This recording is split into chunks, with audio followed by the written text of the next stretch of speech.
Cinema ഇഷ്ടമുള്ള ഒരാളാണ് നിങ്ങളെങ്കിൽ ഈ വീഡിയോ നിങ്ങൾക്കുള്ളതാണ്. ഇനി സൈക്കോളജിയും സിനിമ ഇഷ്ടമുള്ള ആളാണ് നിങ്ങളെങ്കിൽ എന്തായാലും നിങ്ങൾക്ക് ഈ വീഡിയോ സേവ് ചെയ്ത് വെക്കാമെന്നാണ് തോന്നുന്നത്.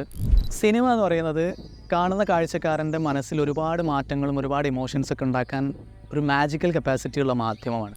ഒരു simple sequence of moving images എങ്ങനെയാണ് ഈ അർത്ഥത്തിൽ നമ്മുടെ തോട്ട്സിലും നമ്മുടെ കൊഗ്നിഷനിലൊക്കെ മാറ്റങ്ങൾ ഉണ്ടാക്കുന്നത് എന്ന് നിങ്ങൾ ആലോചിച്ചിട്ടുണ്ടോ? ഇതിനെ പറ്റിയിട്ട് ശാസ്ത്രീയമായിട്ട് പഠിക്കുന്ന സൈക്കോളജിയിലെ അപ്കമിങ് ആയിട്ടുള്ള വളരെ ക്രിയേറ്റീവ് ആയിട്ടുള്ള ഒരു മേഖലയാണ് സൈക്കോ സിനിമാറ്റിക്സ് എന്ന് പറയുന്നത്. കഴിഞ്ഞൊരു ദിവസം ഫറൂഖ് കോളേജിൽ ക്ലാസ് എടുക്കാൻ പോയ സമയത്ത് സൈക്കോ സിനിമാറ്റിക്സിനെ കുറിച്ച് സംസാരിച്ചിരുന്നു. അപ്പോൾ കുട്ടികൾക്ക് ഒരുപാട് ഇൻട്രസ്റ്റോട് കൂടിയാണ് അത് കേട്ടിട്ടുണ്ടായിരുന്നത്. സൈക്കോളജിയിൽ യുജിയും പിജിയും പഠിക്കുന്ന ആളുകൾക്കൊക്കെ ഇങ്ങനൊരു മേഖല കൂടി ഉണ്ട് എന്നുള്ളത് പരിചയപ്പെടുത്താമെന്നാണ് വിചാരിക്കുന്നത്. നിങ്ങൾ ആലോചിച്ച് നോക്കിയിട്ടുണ്ടോ? നമ്മളൊരു സിനിമയിലെ തമാശ രംഗം കാണുന്ന സമയത്ത് എല്ലാവരും ചിരിക്കുന്നുണ്ട്. ഇമോഷണൽ ആയിട്ടുള്ള സങ്കടപ്പെടുത്തുന്ന രംഗം കാണുന്ന സമയത്ത് എല്ലാവരുടെയും കണ്ണ് നനയുന്നുണ്ട്. ഇൻ്റർ സബ്ജക്റ്റ് കോറിലേഷൻ എന്ന് പറയുന്ന ഒരു കോൺസെപ്റ്റ് സൈക്കോ സിനിമാറ്റിക്സിൽ വളരെ പ്രധാനമായിട്ട് അവർ പ്രപ്പോസ് ചെയ്തൊരു കോൺസെപ്റ്റാണ്.